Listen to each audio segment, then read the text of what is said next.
Respected viewers, யூகேல அங்கே கூடிய பிரைம் மினிஸ்டர் அங்கே கூடிய மக்களுக்கு ஒரு வேண்டுகோள் கொடுத்தாரு. கிட்டத்துல நீங்க எல்லாருமே கூடிய சீக்கிரமா டிஜிட்டல் ஐடி செஞ்சுக்கணும், அப்படி இல்லாட்டி இதுக்கு போறவங்களுக்கு வேலை இல்ல அப்படின்னு சொல்லிட்டாரு. Spell that out.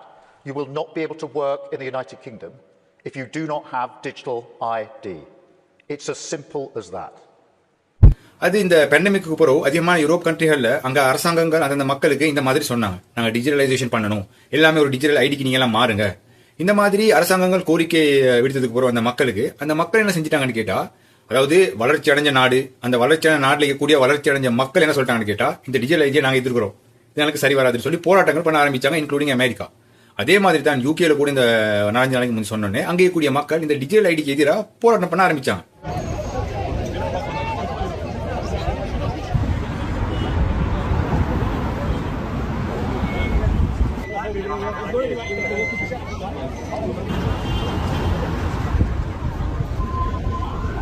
இப்ப சாதாரணமா நாங்க எல்லாம் வழங்கி வச்சிருக்கோம் என்னன்னு கேட்டா, இந்த டிஜிட்டலைசேஷன் இல்லாட்டி இந்த டிஜிட்டல் சிஸ்டம் அப்படின்னு சொல்றது ஒட்டுமொத்த உலகத்துக்கே நன்மையானது தானே.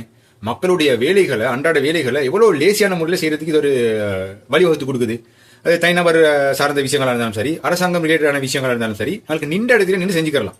அது மட்டும் இல்லாமல் எங்களுக்கு என்னென்ன டேட்டா தேவையோ கீபோர்டை தட்டினா அப்படியே வருது, ஃபைல் நாங்கள் எழுதி தேடிக்கலாம் இருக்க தேவையில்ல. இவ்வளோ ஒரு இலேசான ஒரு சிஸ்டம் ஒன்று எங்களுக்கு முன்னுக்கு இருக்கு. இதை பிரிட்டன் உள்ளவங்க எதிர்க்கிறாங்களே அப்படின்னு சொன்னா அவங்க என்ன அப்ப ஒண்ணுமே தெரியாம எதிர்க்கிறாங்களா? அப்படின்னா இல்ல, அவங்களுக்கு சில விஷயங்கள் விளங்கி இருக்கு, அதனால அவங்க எதிர்க்கிறாங்க. அதுல அவங்க என்ன சொல்றாங்க அப்படின்னு கேட்டா, இந்த டிஜிட்டல் ஐடியை நாங்க எடுத்தோம்னு சொன்னா எங்களை ஒட்டு மொத்தமா ஒரு மிகப்பெரிய அடிமையாக்கிடுவீங்க நீங்க எல்லாம். அது மட்டும் இல்லாம எங்களை இண்டிபெண்டா வாழ விடுங்க, இது இண்டிபெண்டா இல்லாம ஆக்கிரும், எங்களை சுதந்திரத்தை இல்லாம ஆக்கிரும், லைஃப் லாங்கா எங்களை ஒரு ஜெயில போட்டு அடைச்ச மாதிரி ஆகிரும், அதனால இந்த டிஜிட்டல் ஐடி எங்களுக்கு வேணாம் அப்படின்னு சொல்லுது. அது மட்டும் இல்லாம இந்த மாதிரி விஷயங்கள் ஒரு அரசாங்கம் மக்களுக்கு என்ஃபோர்ஸ் பண்ணும்போது அது ஒட்டுமொத்தமா மனித குலத்துக்கு 100க்கு 100 நல்லதா இருந்தா தானே அந்த மனித குலம் ஏற்றுக்கொள்ளும். 100க்கு 50 இதுல நல்லோம், 100க்கு 50 அப்படியே எதிரானதுன்னு சொன்னா யாரும் ஏத்துக்கிற மாட்டாங்க இல்லையா? இப்ப பிரிட்டிஷ் அரசாங்கம் இந்த மாதிரி ஒரு கோரிக்கை மக்களுக்கு வச்சுன்னு சொன்னா 100க்கு 100 அதுல எந்த ஒரு டவுட்டுமே இல்லாம நன்மையானதா இருக்கணும். ஆனா விஷயம் என்ன தெரியுமா, எந்த அரசாங்கங்கள் இதை ஆதரிக்குதோ சில அரசாங்கங்கள் இதை எதிர்க்குது. உதாரணத்துக்கு ஸ்காட்டிஷ் கவர்மெண்ட் என்ன செஞ்சிட்டாங்கன்னு கேட்டா, இந்த டிஜிட்டல் ஐடி சிஸ்டத்தை நாங்க கொண்டு வர மாட்டோம் அப்படின்னு சொல்லி டிக்ளேர் பண்ணிட்டாங்க. அதுக்கு எதிரானவங்க சொல்றாங்க அவங்க. அப்ப உண்மைக்குமே இந்த டிஜிட்டலைசேஷன் டிஜிட்டல் ஐடி அப்படின்னு சொல்றது மனித இனத்துக்கு நல்லதா கெட்டதா? இப்ப யூகே இல்லாட்டி அமெரிக்கா வளர்ச்சி அடைஞ்ச நாடு, வளர்ச்சி அடைஞ்ச மக்கள் அப்படின்னு சொல்லக்கூடியவங்க இதுக்கு எதிர்த்து நிற்கும் போது நாங்க யாரு?